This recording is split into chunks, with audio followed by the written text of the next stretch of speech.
Hello, Tom Votava here, and this is Castlevania 3 Loop 2 for NES, of course.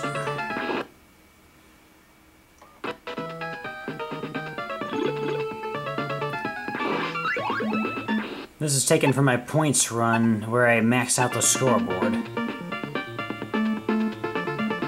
And actually what you're looking at right here is Loop 3, because I beat the game for the second time and needed to show some better footage of how the game continues.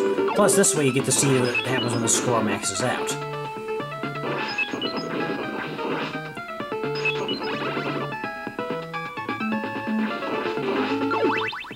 Alright.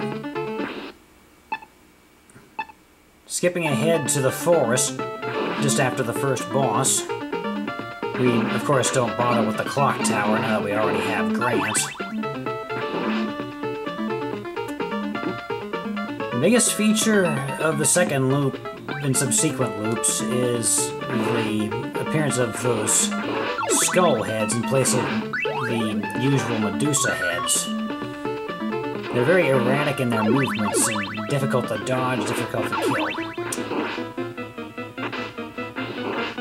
Okay, after getting through the forest for a short amount of time, you reach another intersection where we choose to take the swamp. This is a bit of a longer path to the end of the game, but it also contains more scoring opportunities. Unfortunately, it also contains a lot of frogs.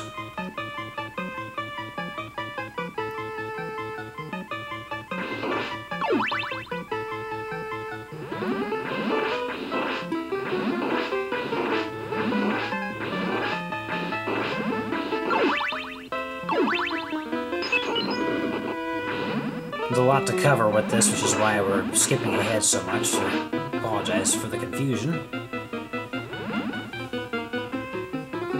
Okay, here's the last section of the swamp level. One of the nastier parts of this area is the ghosts, which have a nasty thing about moving almost as fast as you do.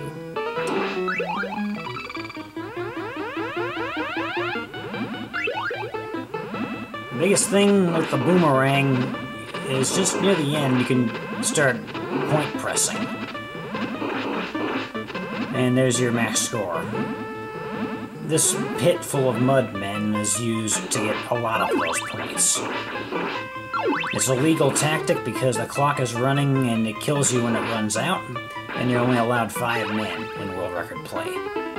Okay, now for the boss. This is kind of cool. I don't know if anyone's ever tried to kill like this, but just with the whip. 4 shots, if you time it right. The bat splits into pieces that would normally each have to be killed separately, but I caught them when they were all together.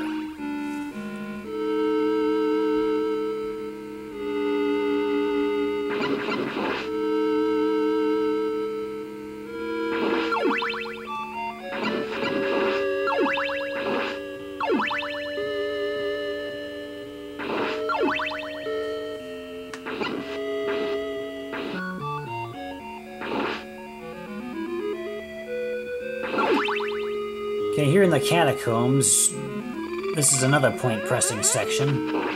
This time it's with the mummies. Simply chuck the boomerang in one direction and defend yourself in the other if necessary. Usually you can jump over the boomerang and have the mummies get killed as it goes by.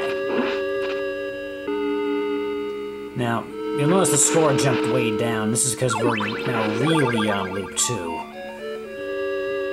After maxing out the score, there's an abrupt end to my game because I just hit the pause button and turned the game off, but... Alright. That tiny bit of acid dropping was just to show that it was better to go into the lower half. And then I proceeded to reach Alucard and killed him, or defeated him. And then moved on to this, the second half of the catacombs. And yet another point-pressing thing. Throwing holy water at the generator spots also does the job. Unfortunately, you don't have nearly as many hearts, and you can't do it for very long. You want to keep that holy water, so all those moves were necessary to stay alive long enough to make the item disappear. Now, it doesn't look like I should have been able to connect that shot, but I did. That flying eyeball looked like it was a little bit too high for that, but... Okay, this is the top of those same stairs, just to cut ahead a little bit. Grant is fast enough to outrun the mummies and make that an easier jump. Otherwise, those bandages would be in the way when you land. Alright, we did not take the Sinking Sanctuary path. This is the third section of the catacombs that leads to the second Skull Knight. The first of which, of course, was on level 1.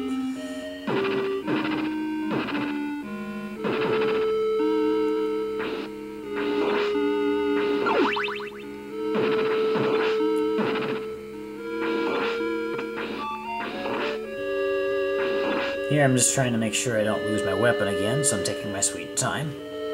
That, and we gotta set off a ghost for an easier kill right there.